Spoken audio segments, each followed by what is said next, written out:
Mummification. What do you think of when you hear the word mummy? Do you think of mummies in TVs or the monsters in movies? Or what about little kids dressing up for Halloween? Or what about bodies, shriveled up bodies, wrapped up in linen cloth? Did that even cross your mind? A mummy goes through a process called mummification. And that's the act of preserving the body after death. The ancient Egyptians believed that mummifying was a secure way to get into the afterlife. They believed the body had three elements: the body, Ba, and Ka. The body is the physical body. Ba is the personality. Ka is the life source. They were separated at death, and they were brought together in the afterlife.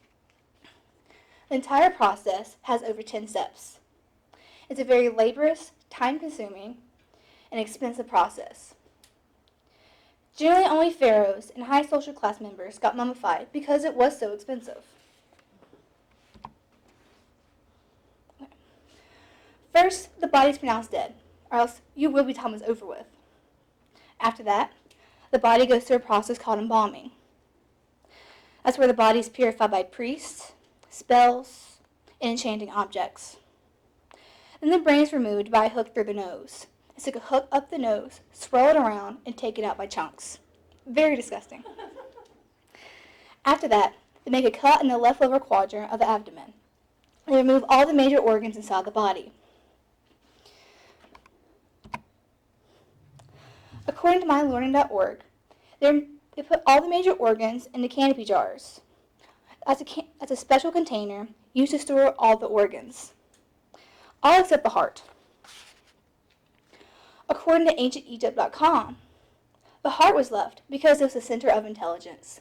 When the ancient Egyptians went to their afterlife, they needed some source of intelligence. Okay. Once all the organs were removed, they were put into a canopy jar. Each of the organs was washed and placed back into the jar with salt, and then mummified within the jars.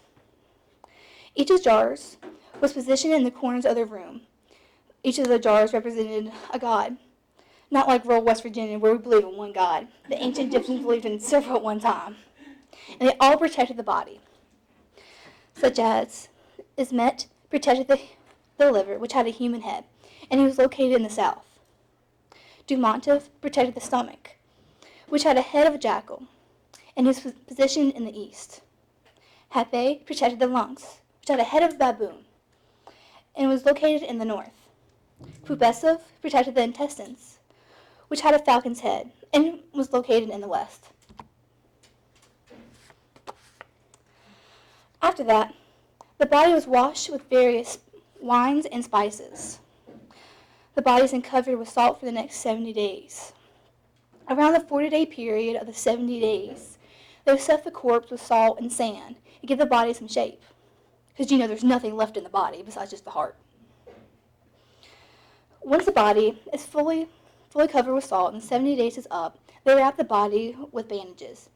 Each body part is wrapped individually. Glue is added to the body. To all the body, another layer of linen was applied.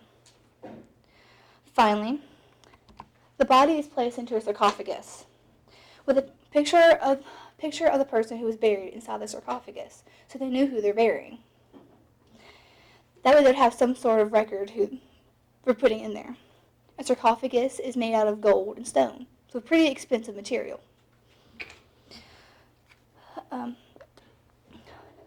According to... Okay, so once a body is put into the sarcophagus, they start a ceremony called opening of the mouth. According to angelfire.com, people were paid to cry. The ancient Egyptians believed that more people who cried gave them a better chance of getting to the afterlife. In conclusion, the process of mummification was a long and drawn-out process. It included removing all the major organs, covering the body with various expensive oils, perfumes, and wines. And after that, the drying process took over several months. Today, if you were to get mummified, it would cost you over $67,000. You can only imagine what that cost back then.